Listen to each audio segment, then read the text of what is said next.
Hi everyone, तो आज हम आपसे शेयर करने वाले हैं भक्का यानी कि भापा पीठा की रेसिपी। ये हमारी बिहार में और बंगाल साइड में भक्का के नाम से जाना जाता है या भापा पीठा भी बोलते हैं। नेपाल में भी इसे सेम इसी नाम से जाना जाता है और साउथ इंडिया में भी ये बनाया जाता है। तो चलिए आज हम आपसे शेयर करेंगे इस भक्के की रेसिपी। तो सबसे पहले आपको चावल लेना है, यानी कि जो न्यूली हार्वेस्ट करते हैं ना, वो राइस जिसमें खुशबूदार बासमती राइस होता है उसको लेना है। तो उसको अपने ओवरनाइट सोक कर दिया। अगले दिन उसके पानी को ड्रेन कर देना है और थोड़ी देर रख देना है जब तक कि चावल थोड़ा ड्राई जैसा हो जाए। फिर उसको मिक्सचर में उसका पाउडर बना लेना है, फिर उसको सॉफ्ट कर लेना है इस तरीके से। तो ये चावल का जो आटा है वो बनके तैयार हो गया। अगर आपको कोई और भी रेसिपी है आपकी जिसमें चावल का आटा इस्तेमाल होता हो और घर पे आपको चावल का आटा बनाना है, तो यही रेसिपी है जिससे चावल का आटा बनाया जाता है। तो चलिए, जो चावल का आटा हमारे पास आया उसमें हमने पानी डाल दिया। इतना पानी डालना है कि बस वो सारे जो चावल के आटे हैं वो हल्की हल्की गीली हो जाए। पूरा सॉफ्ट डो नहीं लगाना है, बस इतना कि वेट हो जाए सारा पार्टिकल।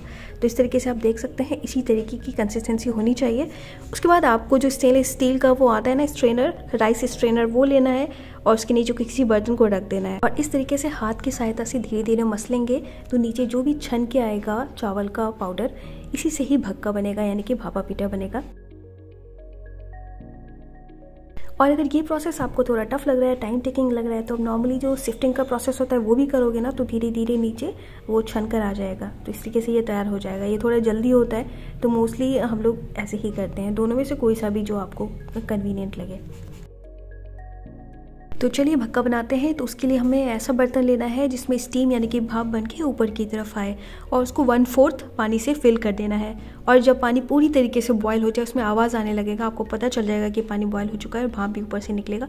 फिर आपको छोटा सा कटोरी लेना है, वो स्टील का हो या मिट्टी का हो। उसमें आपको जो भी हमने चावल का पाउडर बनाया है वो फिल कर देना है और एक कोई भी पतला सा मलमल का सॉफ्ट कपड़ा जिसको भिगा दें आप, नॉर्मल पानी से निचोड़ लें और इस तरीके से ढक करके उसके ऊपर रखना है और तुरंत ही उसको निकाल देना है। फिर मलमल के कपड़े से ढक देना है। अब ध्यान से देखोगे तो आपको समझ में आ जाएगा।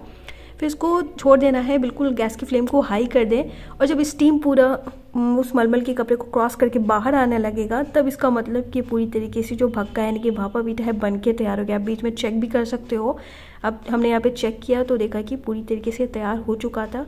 जो चावल का आटा था उसमें से बीच में कोई भी कच्चा नहीं था, सब पक चुका था। तो इस तरीके से हमने फिर कैसरोल में निकाल दिया और इसको कैसरोल में ही रखें तो बेहतर है, क्योंकि ये बहुत जल्दी फिर हार्ड हो जाएगा, क्योंकि सॉफ्ट खाओगे तभी मज़ा आएगा। फिर ढक्कन को लगा देना है। इस तरीके से फिर हमने सारे भक्के बना के तैयार कर लिए। और ये सारा प्रोसेस बहुत ही केयरफुली करेगा, क्योंकि स्टीम यानी कि भाप से आपकी स्किन बर्न हो सकती है, तो थोड़ा केयरफुली करेगा। और आप अगर बिगनर हैं तो और भी केयरफुली करिएगा। तो चलिए, हमारा सॉफ्ट स्पॉन्जी खुशबूदार भक्का भापा पीठा बनके तैयार हो चुका है। ये बहुत ही सॉफ्ट और टेस्टी होता है खाने में। तो इस तरीके से हमने यहाँ पे फ़िश के साथ, फ़िश करी के साथ इसको एंजॉय किया। आप भी फ़िश करी के साथ ट्राई करना, बहुत ही अच्छा लगता है। अदरवाइज़ आप इसमें कोकोनट या फिर जैगरी यानी कि गुड़ की फिलिंग से भी इसको बना सकते हो, वो भी बहुत अच्छा होता है। मोस्टली जो साउथ इंडिया है उसमें बनाया जाता है कोकोनट एंड जैगरी फिलिंग के साथ। रेसिपी अगर आपको समझ आई हो, पसंद आया हो, तो कमेंट करके हमें ज़रूर बताएं और आप भी ज़रूर ट्राई करें और हमें कमेंट करके बताएं कि आपको कैसा लगा। Thank you for watching.